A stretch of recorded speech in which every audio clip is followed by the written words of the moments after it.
ಬೆಳಗಾವಿ ತಾಲೂಕಿನ ಸಾಂಬ್ರಾ ನಿವಾಸಿಗಳು ಸದ್ದಿಲ್ಲದೆ ಅನ್ಯಾಯಕ್ಕೆ ಒಳಗಾಗಿರುವುದು ಬೆಳಕಿಗೆ ಬಂದಿದೆ. ಮಾಜಿ ಸಚಿವ ಹಾಗೂ ಬೆಳಗಿ ವಿಧಾನಸಭಾ ಕ್ಷೇತ್ರದ ಶಾಸಕರು ಮುರುಗೇಶ್ ನಿರಾಣಿ ಅವರ ಹೆಸರಿನಲ್ಲಿ ಅನಿಲ್ ದೇಶಪಾಂಡೆ ಎಂಬ ವ್ಯಕ್ತಿಯಿಂದ ಮುರುಗೇಶ್ ನಿರಾಣಿ ಕ್ರೆಡಿಟ್ ಸೌಹಾರ್ದ ಸಹಕಾರಿ ನಿಯಮಿತ ಎಂಬ ಖಾಸಗಿ ಫೈನಾನ್ಸ್ ಸಂಸ್ಥೆಯನ್ನು ಸ್ಥಾಪಿಸಿ ಬೆಳಗಾವಿ ತಾಲೂಕಿನ ಸಾಂಬ್ರಾ ಗ್ರಾಮದಲ್ಲಿ ಶಾಖೆಯೊಂದು ತೆರೆದು ಅಲ್ಲಿರುವ ಕಾರ್ಮಿಕರು, ಮಾಜಿ ಸೈನಿಕರು, ನಿವೃತ್ತಿ ಹೊಂದಿದವರಿಂದ ಹಾಗೂ ಅಂಗವಿಕಲರಿಂದ ಲಕ್ಷಗಟ್ಟಲೆ ಹಣವನ್ನು ಠೇವಣಿ ಇಟ್ಟುಕೊಂಡು ಇತ್ತೀಚೆಗೆ ಈ ಸಂಸ್ಥೆಯ ಹೆಸರನ್ನು ಬದಲಾಯಿಸಿ ಶಾಖೆಯನ್ನು ಮುಚ್ಚಿಕೊಂಡು ಹೋಗಿರುವ ಘಟನೆ ತಡವಾಗಿ ಬೆಳಕಿಗೆ ಬಂದಿದೆ.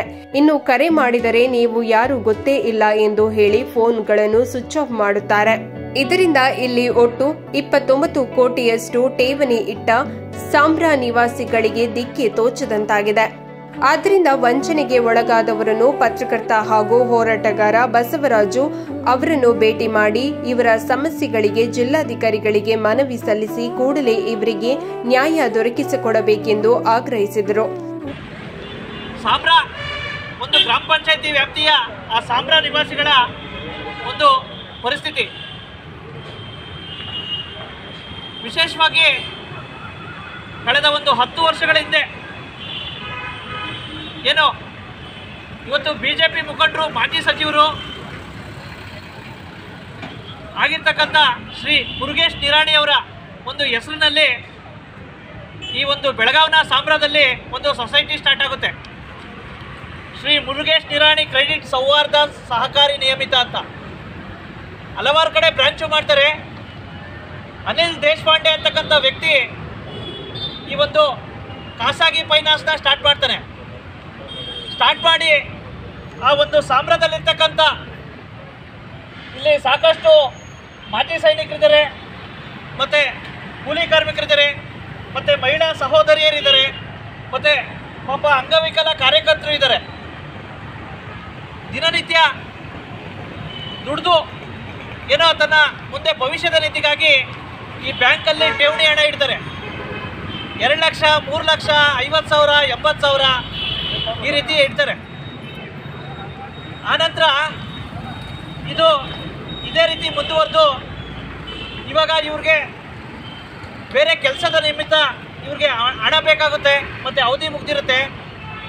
ಈ ಹಣನ ಕೇಳಕ್ಕೆ ಹೋದರೆ ಹಣನೂ ಕೊಡ್ತಾ ಇಲ್ಲ, ಮತ್ತು ಈ ಹೆಸರಿಗೆ ಸೊಸೈಟಿನೇ ಚೇಂಜ್ ಮಾಡಿ ಬೇರೆ ಹೆಸರು ಮಾಡಿದಿರುತ್ತೆ. ಇದು ಒಂದು ಖಾಸಗಿ ಫೈನಾನ್ಸ್ನ ವ್ಯವಸ್ಥೆ. ಹೀಗಾದರೆ ಪಾಪ ಇಲ್ಲಿರ್ತಕ್ಕಂಥ ಮುಗ್ಧ ಕುಟುಂಬಗಳು, ಪಾಪ ಮಾಜಿ ಸೈನಿಕರು ದಿನನಿತ್ಯ ಕಷ್ಟಪಟ್ಟು ದುಡಿದಿರ್ತಕ್ಕಂಥವ್ರು, ಅವ್ರ ಪರಿಸ್ಥಿತಿ ಏನು, ಅವ್ರ ಜೀವನ ಮಾಡೋದಂಗೆ, ಅವರ ಕುಟುಂಬದ ಪರಿಸ್ಥಿತಿ ಏನು ಅಂತಕ್ಕಂಥದ್ದು ಒಬ್ಬ ಪತ್ರಕರ್ತನಾಗಿ ನನ್ನ ಪ್ರಶ್ನೆ. ಈಗ ತಾನೇ ಮುರುಗೇಶ್ ನಿರಾಣಿ ಅವರ ಆಪ್ತ ಸಹಾಯಕನಿಗೆ ಫೋನ್ ಮಾಡಿ ಹೇಳಿದೆ, ನನಗೂ ಇದಕ್ಕೂ ಏನೂ ಸಂಬಂಧ ಇಲ್ಲ ಅಂತ ಹೇಳ್ತಾರೆ. ಹೀಗಾದರೆ ನಿಮ್ಮ ಹೆಸರಿಗೆ ಇರ್ತಕ್ಕಂಥ ಈ ಒಂದು ಇದು ಯಾವ ರೀತಿ ನಡೀತಾ ಇದೆ ಸರ್? ನೀವು ಈ ಜನಸಾಮಾನ್ಯರಿಗೆ ಮತ್ತು ಮಾಜಿ ಸೈನಿಕರಿಗೆ ಮತ್ತು ಇಲ್ಲಿರ್ತಕ್ಕಂಥವ್ರಿಗೆ ಕೊಡ್ತಕ್ಕಂಥ ಬೆಲೆ ಇದೆನಾ? ಹಾಗಾಗಿ ದಯವಿಟ್ಟು ಕೂಡಲೇ ಈ ವರದಿ ನೋಡಿದ ತಕ್ಷಣ ಕೂಡಲೇ ಆ ಮಾನ್ಯ ಸಚಿವರಾದ ಮುರುಗೇಶ್ ನಿರಾಣಿ ಅವರು, ಅಲ್ಲಿ ಶಾಸಕರಿದ್ದಾರೆ, ನಿಮ್ಮ ಬಗ್ಗೆ ಒಳ್ಳೆ ಅಭಿಮಾನ ಇದೆ, ದಯವಿಟ್ಟು ನಿಮ್ಮ ಹೆಸರಲ್ಲಿ ಏನಾದ್ರು ಈ ರೀತಿ ವಂಚನೆ ಏನಂತಕ್ಕಂಥ ಏನಾದ್ರು ಆಗಿದ್ದರೆ ದಯವಿಟ್ಟು ಕೂಡಲೇ ಈ ಒಂದು ಜನಸಾಮಾನ್ಯರಿಗೆ, ವಿಶೇಷವಾಗಿ ಸಾಂಬ್ರಾ ನಿವಾಸಿಗಳಿಗೆ ನ್ಯಾಯ ದೊರಕಿಸಿಕೊಟ್ಟು ಇದರಲ್ಲಿಟ್ಟಿರ್ತಕ್ಕಂಥ ಒಂದು ಹಣವನ್ನು ದಯವಿಟ್ಟು ವಾಪಸ್ ಕೊಡಿಸಿ ಅಂತ ಹೇಳಿಬಿಟ್ಟು ಇಲ್ಲಿರ್ತಕ್ಕಂಥವ್ರ ಪರವಾಗಿ ಒಬ್ಬ ಪತ್ರಕರ್ತನಾಗಿ ಮನವಿ ಮಾಡ್ಕೊಳ್ತೇನೆ. ಮತ್ತು ಸರ್ಕಾರವೂ ಸಹ ಅಷ್ಟೇ ಆ ವ್ಯಕ್ತಿ ಮೇಲೆ ಸಾಕಷ್ಟು ನೋಡಿ, ಈಗ ಖಾಸಗಿ ಕಂಪ್ನಿಗಳು ಸಾಕಷ್ಟು ವಂಚನೆ ಆಗೋದು ಸರ್ವೇ ಸಾಮಾನ್ಯ. ಹಾಗಾಗಿ ಈ ಅನಿಲ್ ದೇಶಪಾಂಡೆ ಅಂತಕ್ಕಂಥ ವ್ಯಕ್ತಿ ಮೇಲೆ ದಯವಿಟ್ಟು ಕೂಡಲೇ ಕ್ರಮ ಕೈಗೊಳ್ಳಬೇಕು, ಮತ್ತು ಅವ್ರ ವಿರುದ್ಧ ಕಾನೂನು ಕ್ರಮ ಕೈಗೊಂಡು ಅವ್ರ ವಿರುದ್ಧ ಏನು ಈ ಜನಸಾಮಾನ್ಯರಿಗೆ ಅನ್ಯಾಯ ಆಗಿರೋದಕ್ಕೆ ದಯವಿಟ್ಟು ಕೂಡಲೇ ಅವ್ರನ್ನ ಕೂಡಲೇ ಆ ಒಂದು ಅವರೆಲ್ಲ ಸಿರ್ತಕ್ಕಂಥ ಆ ಒಂದು ಖಾಸಗಿ ಫೈನಾನ್ಸ್ನ ನೋಂದಣಿ ರದ್ದತಿ ಮಾಡಬೇಕು ಅಂತ ಹೇಳ್ಬಿಟ್ಟು ಈ ಸಂದರ್ಭದಲ್ಲಿ ಮನವಿ ಮಾಡ್ಕೊಳ್ತೇನೆ. ನಮಸ್ಕಾರ, ಥ್ಯಾಂಕ್ ಯು.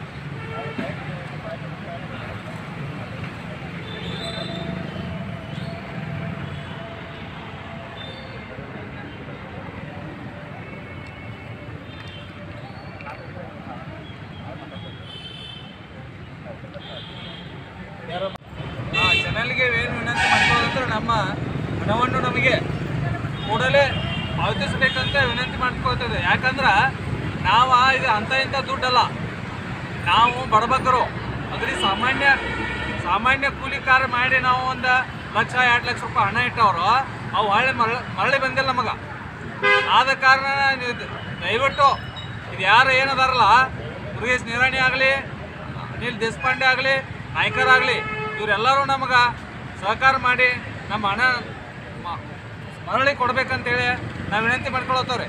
ಅದೇ ಪ್ರಕಾರ ಇದೇನಾರ ಮಾಡಲಿಲ್ಲ ಅಂತಂದ್ರೆ ನಾವು ಆತ್ಮಹತ್ಯೆ ಮಾಡ್ಕೊಳಕ್ಕೂ ನಾವು ತಯಾರದವ. ಯಾಕಂದ್ರೆ ನಮ್ಮ ದುಡ್ಡಿನ ಅವಶ್ಯಕತೆ ಇದೆ. ನಾವು ಮನೆ ಕಟ್ಟಿ ಅದನ್ನು ಮಾಡಿ ಇದನ್ನು ಮಾಡಿ ಸಾಲಗಾರಾಗಿದೆ ನಾವು.